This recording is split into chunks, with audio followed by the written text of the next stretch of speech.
May this day be a day that God reminds you of something so good na hindi kayang mapunan ng kahit sinong influencer na bababa. Let this be a day of reminder. Something so beautiful.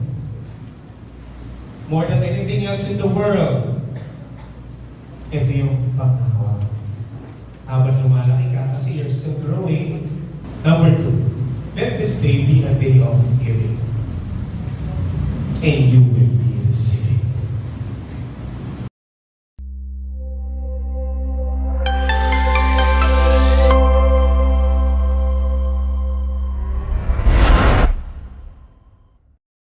Good morning! Kumain ba kayo? Ang dami tayong younger. Ano yung age group? Ano kung anong age yun yung mga ito? Meron po ba ditong 13? 13? 12? May 12? Ay, Tito? 13, 14? 15? Meron ba dito mga college level? College. Meron bang 20 plus? Yun, kapatid, 20 plus, wag ikaw. 20 plus, 20, lower than 25. Oh, working na ba kayo? Working na. Praise God. I'm glad you're here. Age, 23, working na din. Oh, marami tayong mga ates at kuyas na, meron din tayong mga bunsong kapatid. Oo. Taas kamay kapag nag-aaral ka pa. Yun na lang. Kapag nag-aaral pa, taas kamay. Yun. Okay. Sige. College, high school. Okay. Ako po si Brother Angel, pero ano na yun dito, Brother Angelo. Nickname ko lang po yung Angel. Though may siyempre may story yun. I'm from the Sower Catholic community. Ako po ay isang full-time na lay missionary or preacher. So basically, ito na po yung ginagawa ko. Wala po ibang ginagawa ko, hindi ito lang. 33 years old na ako. Yung tingin niyo parang parang nakakabastos. 33 years old na po ako. Meron na akong asawa. Ito yung asawa ko. Ngayon, yung tinalikuran na ako ng asawa ko. Joke lang, hindi talaga kasi nakatalikod siya. Okay, so, asawa, meron na po ako 1-year-old daughter. Iba pala yung feeling kapag meron na anak. Pero siyempre, sino dito ang isang anak? Taas kamay. Ano, di kayo anak? Ano kayo? Magulat na. Taas kamay, pag isa ka pa din, anak, iya. Totoo yan eh. O, anak, taas kamay. Anak ka ba din? Siyempre, may mga kapit pa kayo. Baby. May mga kuya ka ba, ate, brother? Okay, ikaw yun. Hello. May mga kapatid ka ba? Kapatid? Anong pangalan mo, brother? Anong pangalan mo? Gail. Today, feeling ko, may idea kayo kung anong meron ngayon. Meron ba? Kung sabi niyo naman. May idea ba kayo kung anong meron ngayon? Any idea? Any thought? Kuha lang ako ng clip. May clip na. Any thought? Brother, what's your name? Jared. Brother, may idea ka ba kung anong meron today? Wala. Any idea? Thought lang. Sige, tayo ba? Pero ano makita ka nila niya? Sige, palakpakan nyo! Mamaya ngayon, mamaya ng jacket. Sige. Knowing God.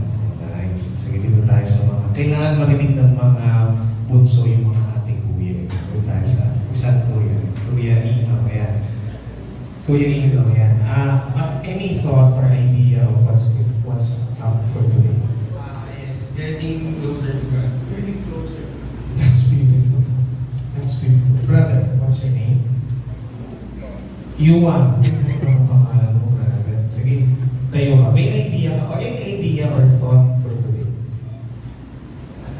First time, as in, wala ka pang naranasan ganito. Okay. Nice. Dito tayo. Dito gusto ko lang makita yung thoughts mo. Ayan, yung mga hindi tumitingin sa akin. Biglang tumingin yung life. Sister, what's your name?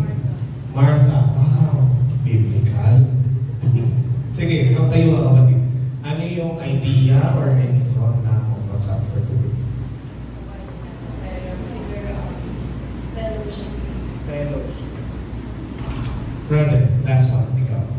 What's your name? JM. Bro? Way of life. Ang ganda, no? Pakibasa nga po yung nasa screen.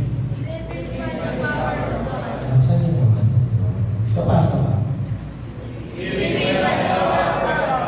Living, sabihin, nabubuhay o isinasabuhay. Okay? Let this day be a few things. Look at me. Number one, a day of reminding. May this day be a day that God reminds you of something so good na hindi kayang mapunan ng kahit sinong influencer na baba. Amen. Let this be a day of reminding. Something so beautiful. More than anything else in the world. Ito yung panghawa. Habang lumalaki ka kasi you're still growing. Amen? Amen? You're still growing. Let this be a day of reminding. Number two, let this day be a day of giving. And you will be receiving. Ang ganda nun. Naalala niyo ba yung mga Pasko na dumarating tas may regalo? When was the last time na may nagregalo sa'yo? Hindi mo kailangan Pasko. When was the last time may nagregalo sa'yo? Last week, anong meron? Hiningi. Uy, pakita niyo, kahit sa mga workers, tingin dito. May sinabi sa pangalan ng sister. Denise. Denise. Sabi ni Sister Denise, may nagregalo sa kanya. Hiningi niya. And there's something so beautiful about that. You asking. And today is a day of asking and receiving something so good. I cannot even emphasize this enough. It is so powerful what you will be asking today. Amen? Ito ba? Place na pala yun.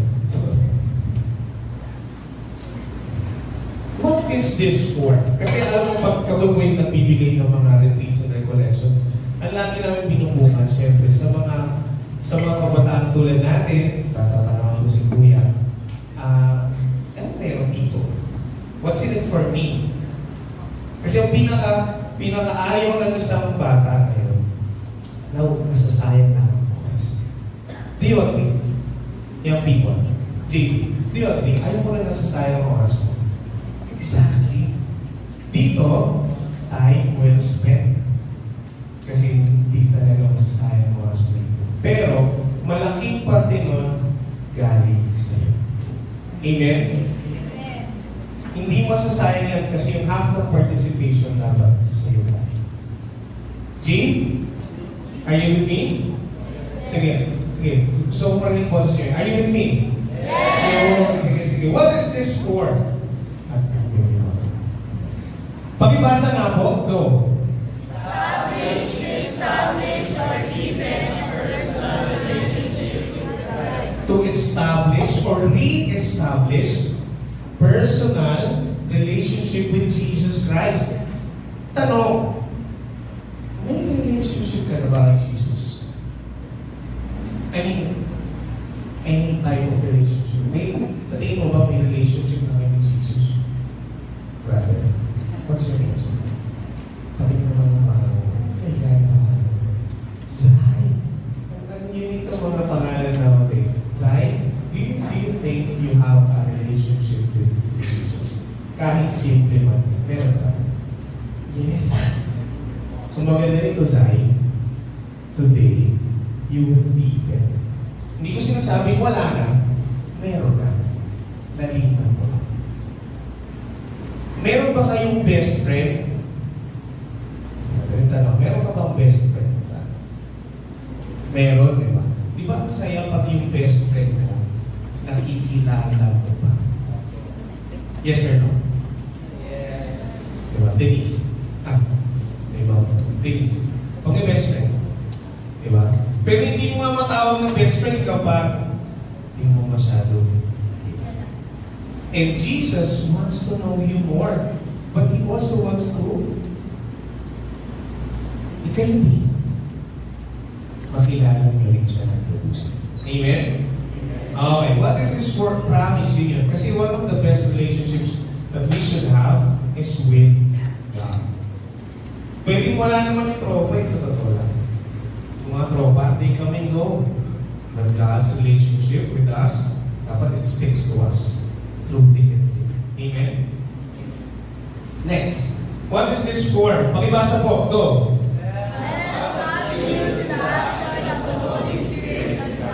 Help us yield. Hayaan mo naman na may gumalaw. Or to work with you. To live with you. Niisip ko ka nung ito yung sasabihin ko, ano yung parang magandang analogy for Holy Spirit? Or somehow similarities with the Holy Spirit sa atin. Kilala ko si Tony Stark?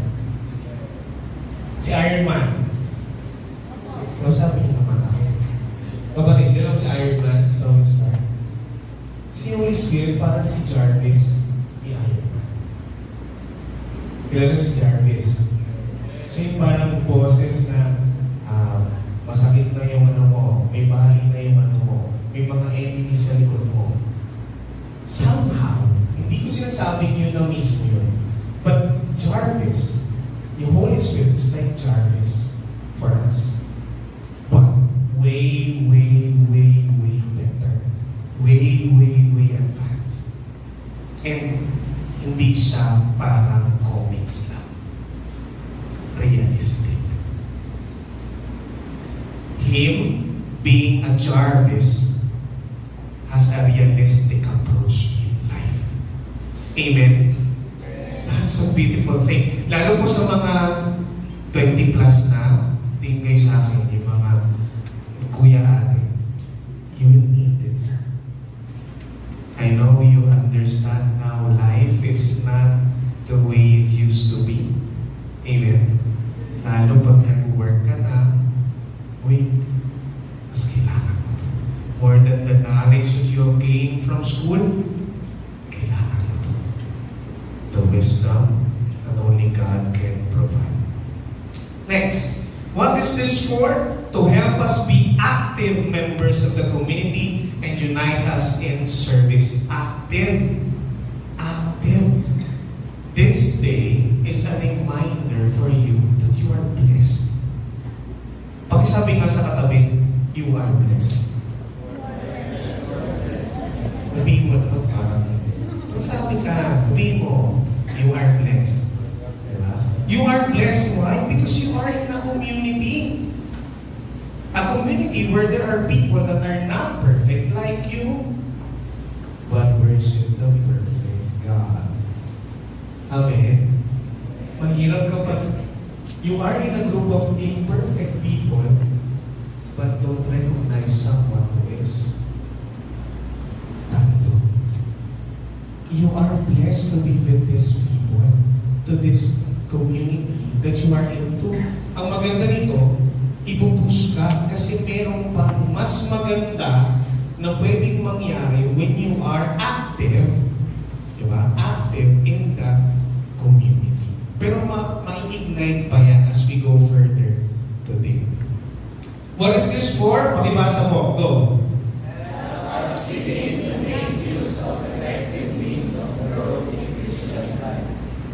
Growth.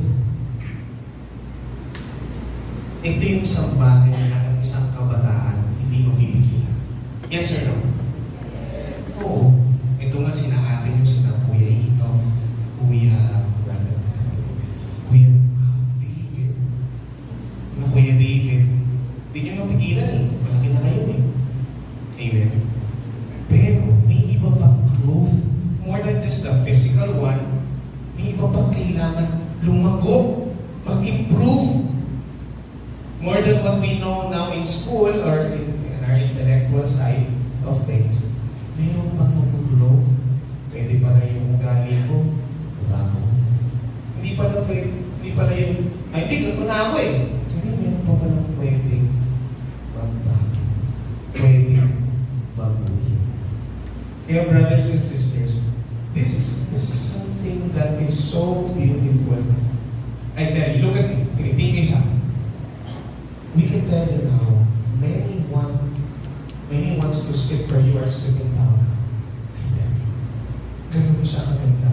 What you have for today, many dream that they would sit down there right now to experience what you will be experiencing today. But unfortunately, they cannot right now. But you are so blessed because God will give you something so good that you can't help but glorify. And the best part of today, as part of somehow may be yung better understanding of our LPG or yung ating LSS for today, ay katotohanan. Truth. Can you say it again? Truth. Pakilakas po. Dito tayo magbabase. Di ba? Ayaw natin ng plastikan. Di ba ayaw natin ng peke? Sisters, brothers, gusto mo ba peke lang na? Gusto mo lagi sapatos mo peke? Hindi rin. Sapatos pa lang yun. Gusto mo yung, sister, what's your name? Ivy? Ivy, gusto mo sa labi mo peke? Pagkasuot mo, wala ka na nakita. Di ba, ayaw natin ng peke. Pero gamit pa lang yun. But here, we will get to talk about the basic truths. Basic, sobrang basic, dapat alam natin yun at patuloy na inaalam at isinasagot. Truth is our basis, our foundation when we live our life. And we summarize it in a beautiful sentence. Now, let's read this together. Okay? Gusto ko marinig boses nyo, ha? Okay? Sige, parinig mo nga. Ready? Go! God loved us so much that even when sin destroyed us, He restored and redeemed us through Jesus Christ, who lives and is at work in us through the Holy Spirit. Meron tayong 4 basic truths. 4. Ilan? 4. Yan, nakikinig sila. 4. Yes. Thank you, kids. Okay. Number 1. Ito yung number 1. Pakibasa yung naka-underline. Mahal ka ng Diyos. O sabihin mo sa katabi mo, mahal ka ng Diyos. Love ka ni Lord. Love ka ni Lord. Amen? Amen. Dapat ngayon yung malakas na amen nyo eh. Love ka ni Lord. Amen? Amen. Kasi wala na yung love ngayon. Parang pababaw ng pababaw eh. Lagi na mamaskarahan ng kababawan yung love. Uy, balik ka doon sa ultimate source of love itself. Kaya ka nga marunong magmahal eh. Kasi di mo na kang mahal. Kasi so, God loves us. That's number 1. Number 2 is this. Sin destroyed us. The second truth is yung katotohanan ng kasalanan. Wala na yung amen. Amen ba? Amen. Ay, wait up. Laksan niyo yung amen kasi totoo yun. Amen? Amen. Amen is not just a Yes, it's confirming to a truth. Lalo kapag katotohanan, lalaksan mo yung amen. Bakit? Taas kamay kapag walang kasalanan. Sino walang kasalanan? See? Amen? The second truth is, hindi ito pinag-uusapan pag tropa-tropa lang eh. Diba? Kahit nasa bahay, baka di niya pinag-uusapan. Pero teka, dito pag-uusapan. Ang katotohanan ng kasalanan ay sumisira talaga sa ating buhay.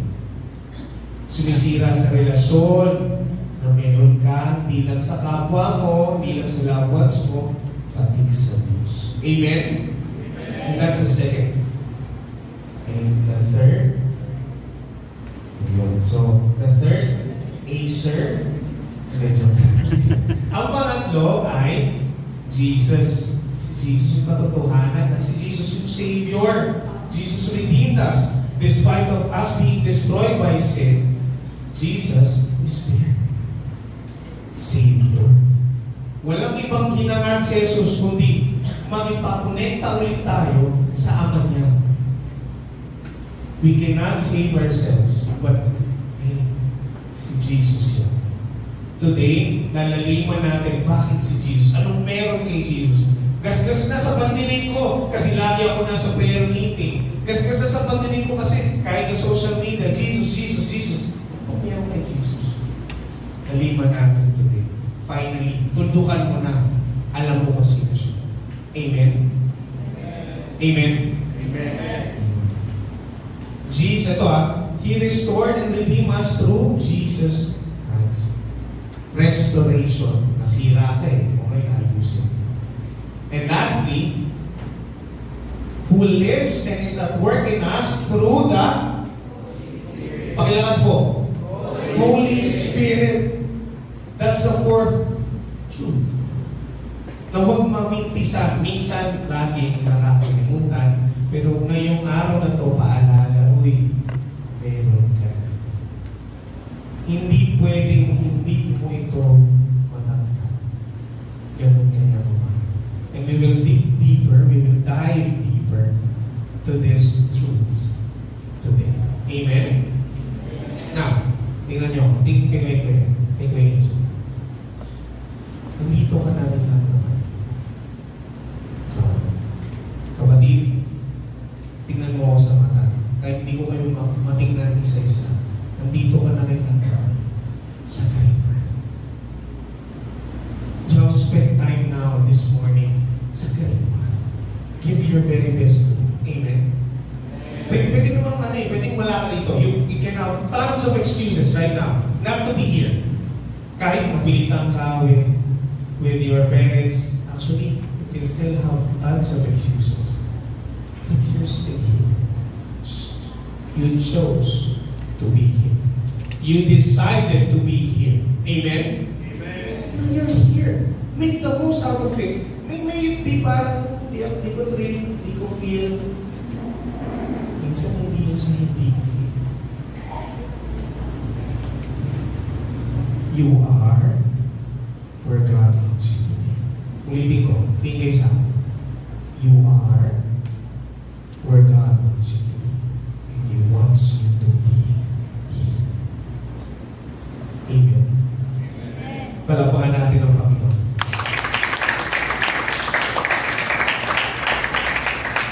Let's set common grounds. We have said this already. That common grounds will always be one, your participation, your openness. Your participation, your openness, your respect for each other, your love is one of the best things, basics as you know. And now you're here. Apply. Learn something new. Sa mga kuya, sa mga kapatid ko na medyo mas matatanda sa mga batang ito, I challenge you today. Relearn something. Unlearn something na alam mo naman talaga medyo so. To my younger brothers and sisters here, look at me. Look at me here. As you are knowing more in school, there's something greater than just basic knowledge of God today. So give your very best. Okay? Ang gusto ko, tapikin mo sa balikat yung katabi mo. Give your best today. Give your best today.